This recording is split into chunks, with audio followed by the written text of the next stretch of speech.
Hi, my name is Brianna Tran, and I am presenting on Latvia's Ligo and Yani Festival.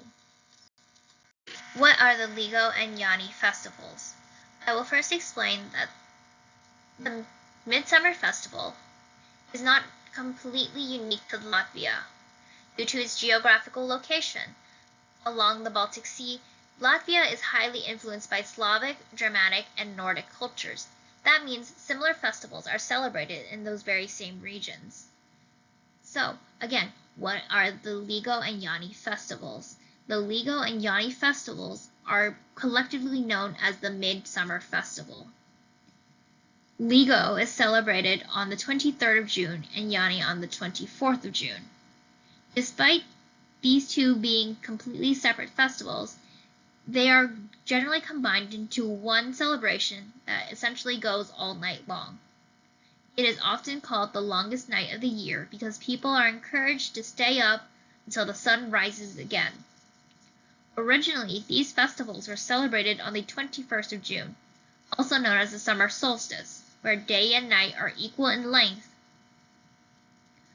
These two festivals have been moved to the 23rd and 24th of June and declared as public holidays because June 23rd and 24th mark when the sun is in the sky for the longest amount of time, setting at midnight and rising again at 4:30 in the morning the next day.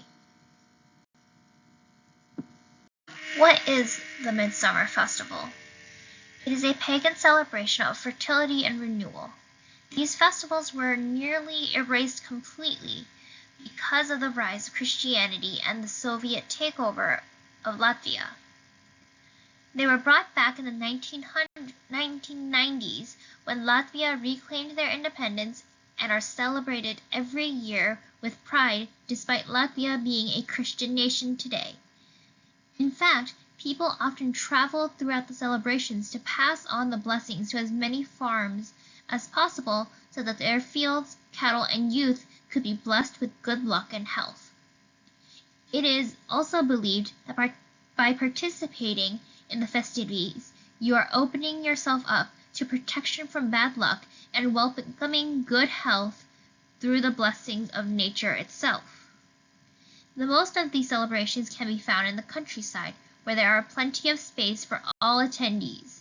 International visitors are also welcome to join in on the celebration. Those who attend the festivities in the countryside can even bring their tents to camp out. The preparation for the festivals are made weeks in advance and follow much of the same lines as Thanksgiving preparations that we are used to. Cooking, cleaning, finishing up farm work, making sure repairs were done, and brewing extra beer are often many of the activities done. Homes, fields, barns, and even cars aren't spared as they are tidied and decorated with flowers, branches of oak and birch, and sprigs of herbs. Even the livestock are dressed with decorations. Large bonfires and barrels of tar are prepared to be lit during the celebration. These were often prepped to burn all night long.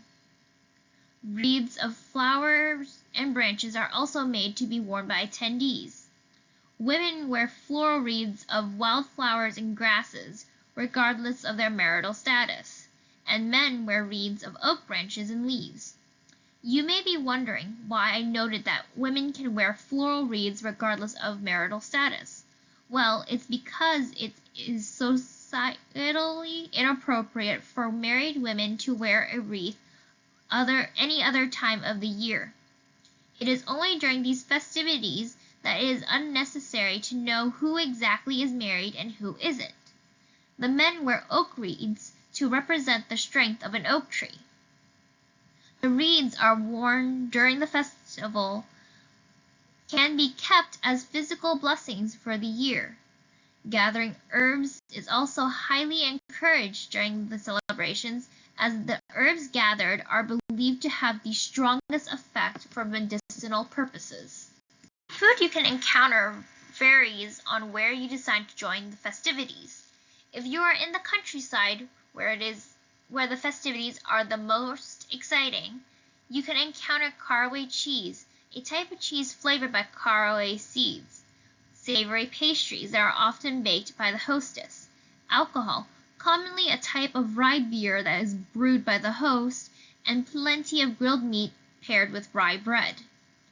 The types of food that can vary from one location to the next, but what remains consistent is that the food you eat in the countryside is going to generally be homemade.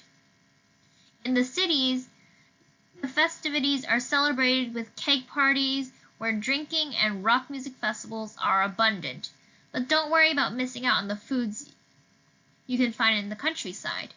You can find them at stands at street fairs in the cities along with many other food options typically offered by the restaurants. There is also the obligatory bonfire scattered throughout as well. Regardless of where you choose to celebrate, it is highly recommended to drink as much as you wish. Just refrain from doing anything that could get you arrested, such as drunk driving. During the celebrations, the bonfire will burn throughout the night, and throughout that time, visitors are welcomed in on traveling around the countryside as they drink, sing, dance, and eat. It doesn't matter if you don't know how to sing any of the folk songs. Just chanting Ligo over and over again is more than enough to make yourself feel included. Sometimes the songs will turn into playful teasing, and oftentimes people air out their grievances, but it is all taken in without any lasting offenses. If anyone has saved a wreath from previous years, tossing it into the flames becomes a symbol of getting rid of the past year's hardship. And if you don't have a wreath to toss, you can simply jump over the flames to get the same effect.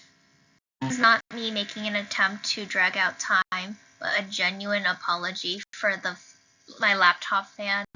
My headset broke, therefore I could not get clear recording audio.